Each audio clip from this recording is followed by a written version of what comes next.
Ron Rivera the other day was asked,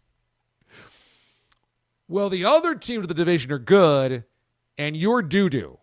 So why is that? And before the reporter could finish this question, Ron Rivera blurts out quarterback.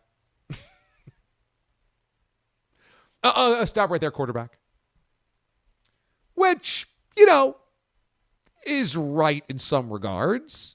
Carson Wentz has been a problem for a couple of these games and throws the game-sealing interception to the goal line on Sunday. So yet another, oh my God, Carson Wentz, what are you doing type of moment. Now, look, Carson's in a desperation mode. Final seconds are ticking off the clock.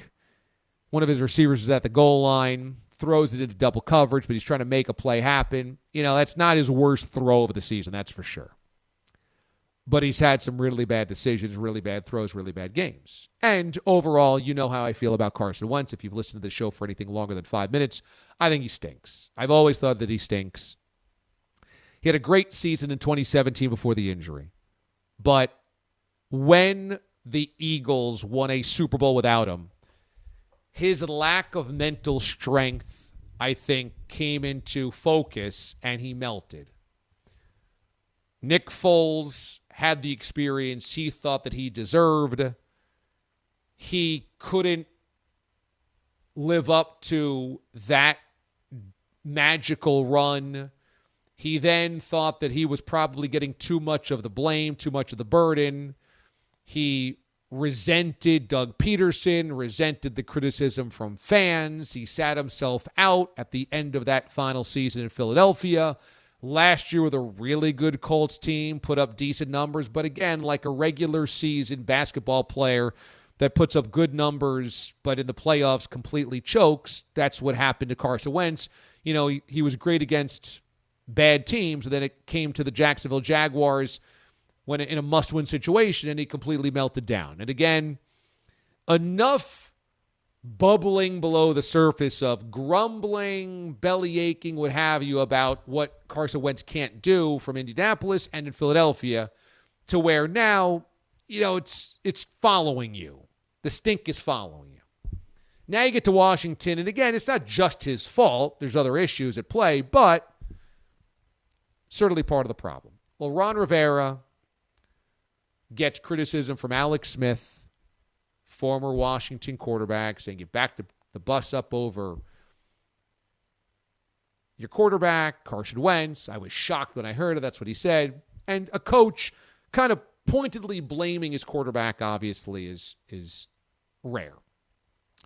Rivera yesterday said he spoke to Carson Wentz, actually addressed it to the team, apologized, said it didn't come out the right way, and that him and Carson are on a good page, a good wavelength. And to me, the damage has already been done. Rivera can get up in front of the team and say, you know what, I should have been clearer. That's not my intention. They took it out of context or whatever. I should have been better. Here I am, mea culpa. We really like Carson. All you guys like Carson. We think we could win with Carson, all of that stuff. But the damage is done this way.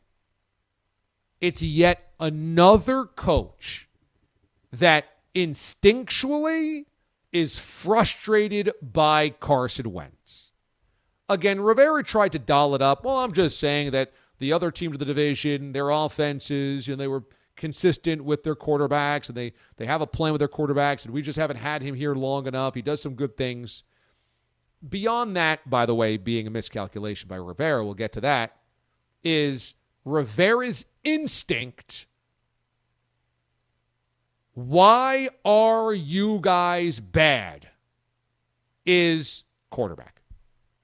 And I would say Doug Peterson would give you the same reason in Philadelphia, and Jim Irsay had the same reason in Indianapolis. All three of those places thought they were better than what they ultimately were, except the quarterback let them down. Now, is Carson Wentz a fine guy? Sure, I'm sure he's fine. But again, this is tailing you. Tall, strong, good arm, nice guy. wants to do the right thing, I'm sure. But ultimately, he's getting chances because potential instead of reality. 3 places, 3 ugly endings, and this one in Washington, the coach instinctually is saying, yeah, quarterback is the problem. And then has to kind of, I spoke out of turn. The reality is the locker room knows Wentz is a problem, and now their coach has said Wentz is a problem, and it's only mid-October, and you can't put the genie back into the bottle. Nobody can now forget that their coach's instinct was, yeah, the quarterback's the issue. Because you know what? If you're a wide receiver on the Commanders, if you're an offensive lineman, if you're a running back, if you're a defensive player, and you feel like you're doing your job, which most of these guys do, your coach just reinforced what the problem is. These guys are prideful.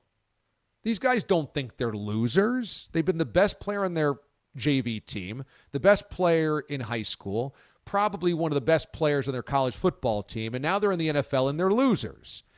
And they're thinking, it's not my fault. I'm doing my job. I'm good. And sure, they might say, well, we could be better. I can do my job better. It's not just the quarterback. But they're thinking about themselves like, I'm pretty good. I'm doing my job. And their coach just gave them reinforcement. What's the problem? And he goes, quarterback. Boom. Damage is done. Now, the other problem with Ron Rivera's rationale here is that it's broken. He said, well, the other 3 teams of the NFC East, other 3 teams of the division, they had their quarterbacks. They've had time with those guys. I mean, the Cowboys are winning in spite of not having their starting quarterback.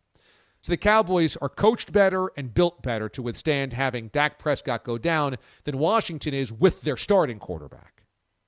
Cowboys are a better football team with Cooper Rush than the Commanders are with Carson Wentz. So that doesn't make any sense. And as we talked about earlier, coming into the season, the Giants didn't have much faith in Daniel Jones being anything significant, or else they would have given him a contract extension already. They wanted to give him a prove-it deal, and most people believe they'll still go back to the quarterback well in the offseason anyway, even if they have a good season with Daniel Jones. So let's not let Ron Rivera get off the hook here like, oh, it's just a new quarterback. All those other teams have had stability. No, that's not true either.